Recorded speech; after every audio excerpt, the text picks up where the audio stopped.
Hey everyone, welcome back to Hobbies with Jose. I'm Jose Carbajal, and today we've got an unboxing and a review of our new project, Polar Lights' 1000 USS Enterprise. Let's go.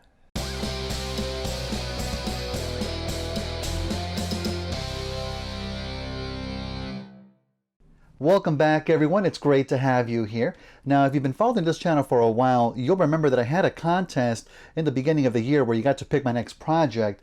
Well, if I'm being honest, this is the one that I hoped was going to win. So I'm happy to be able to finally put it together.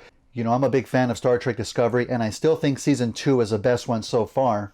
But I'm very much looking forward to Strange New Worlds, so I can't wait to put the Enterprise together. But of course, let's start with unpacking what we have here, starting with the decals. Now I am a little bit surprised that these Aztec decals don't come included with the base kit. Now there are some decals included with the kit, which we'll look at in a little bit, but I'm not sure if they were trying to save cost by making the Aztec decals optional. I just don't know anyone who would want to build a ship without them. But looking at the packaging here, it does have the nice artwork up on top here that's on the main box. And on the back, it has these wonderful diagrams of where the decals are going to go.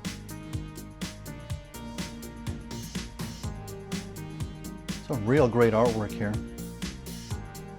And it does indicate some spots where the decals need to be cut to conform around the ship. Here's one thing I wasn't aware of. The front decals aren't actually decals at all. It's just an illustration to show what the decals look like. The actual decals are printed on this blue paper to better illustrate where you need to cut around. But they do have some great detail. And here's a second sheet. More decals for the Sasha section, and these look like they're for the pylons. And on the third sheet, it looks like there's quite a few decals for what I can guess are the warp nacelles. Overall, they look great, pretty much what I expected from Polar Lights. And if they are anything like their decals that I've worked with in the past, I know they're going to look great on the ship too. But let's go ahead and move on to the lighting kit and see what that includes. Now this, I do understand why it's a separate kit. Not everybody's going to want to light up their model. And it's very cool that they also include the rotating engine fans for the warp nacelles too. And on the back of the box, we just have some pictures of the model showing you what the lights are going to look like. I'm pretty sure that little bit's an exaggeration, but that's okay.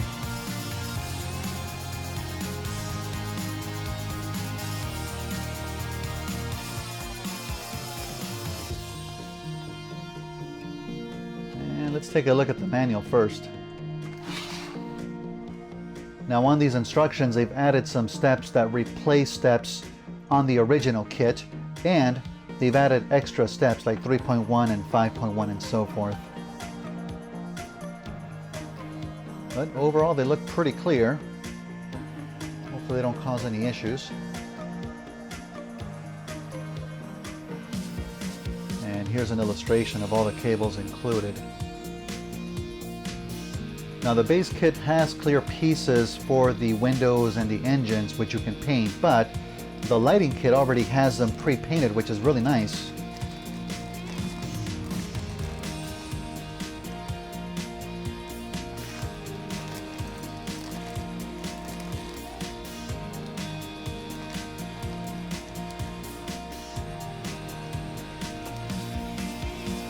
This will definitely save us a little bit of time in the painting process.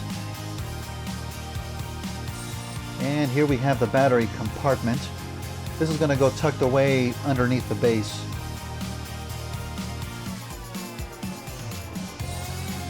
Here are all of the LED cables. The box says there are 37 in total. And some have these round little circuit boards for the engines.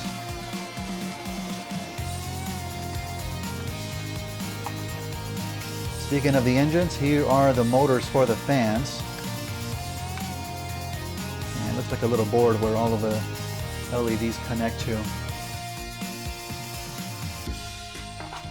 Overall, it doesn't look like something that'll be overly complicated, but I never want to speak too soon, so we'll leave it at that. But let's go ahead and move on to the main kit. And it does come in a pretty sizable box that I can I can barely fit it into the frame here. Same nice artwork up on top and a gorgeous shot of the ship herself. On the bottom side here, it's just letting you know about the lighting kit that's available. And on the top side, it shows you some shots from the show. And here's the decals that are included with the kit. You can see it's pretty much just the bare bones, what's needed, everything except for the Aztec decals. And on the back, there's some photos of what the model kit will look like once completed. Now it's interesting that on the back they do mention once again the lighting kit that's sold separately, but even though the model itself has the Aztec decals, I don't see any mention of that being sold separately. It does show you what it'll look like on the dome mount. And on the other side, just some more close-ups. Alright, let's get this bad boy open. And once again, let's look at the instructions first. And it looks like they're quite a bit smaller than the instructions on the lighting kit, telling you how much of a straightforward build this is. Nothing overly too complicated, and the illustrations look very clear.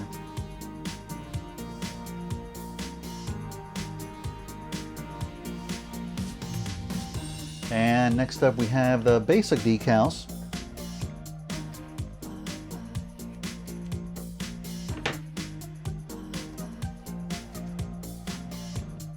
And they're also printed on blue paper, which makes things a bit easier. You can see how it's pretty much identical to the markings on the original Enterprise, but adds extra line work for added detail, which looks great. And next up we have the saucer section. The molding looks very good. Not a lot of flashing going on.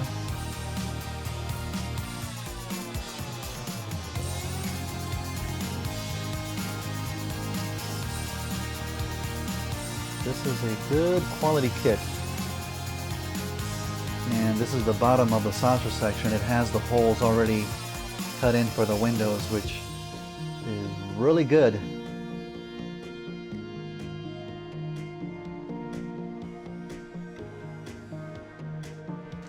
And here we have the dome base itself. Nothing too fancy. It's the same dome base that they sell separately, so I won't even open this one.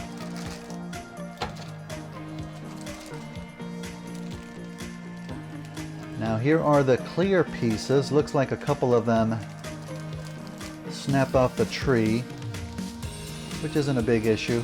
I'll leave this one sealed for now just to prevent scratches from getting onto the pieces.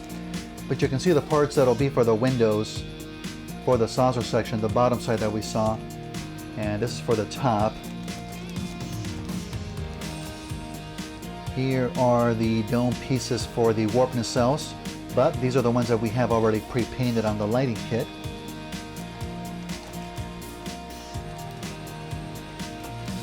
More window pieces. These we have already painted in blue on the other kit as well. And more window pieces.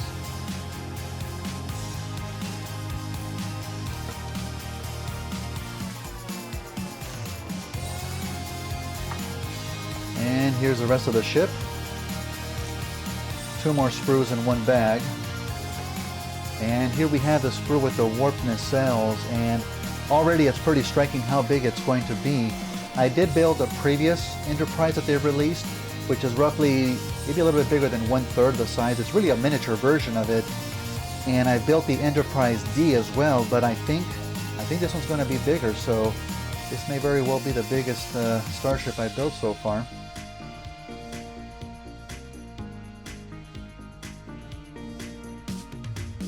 But the detailing looks great. It does have raised sections where the decals go for the marking, so that's good. And here's the other sprue with the main body of the ship and the pylons and some other various sections. Looks like some of them are already coming loose. This one's already kind of breaking off, which is never a good thing, but nothing we can't fix. And this is a section where they're already accommodating you for the lighting kit.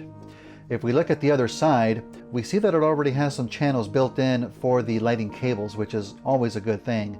On the smaller ship that I built, I had to file these in myself, which took a bit of doing, but I'm glad here they did the work for us. And again, the window sections are pre-cut, which already look pretty good. I don't think I'll need to clean these up very much, if anything at all.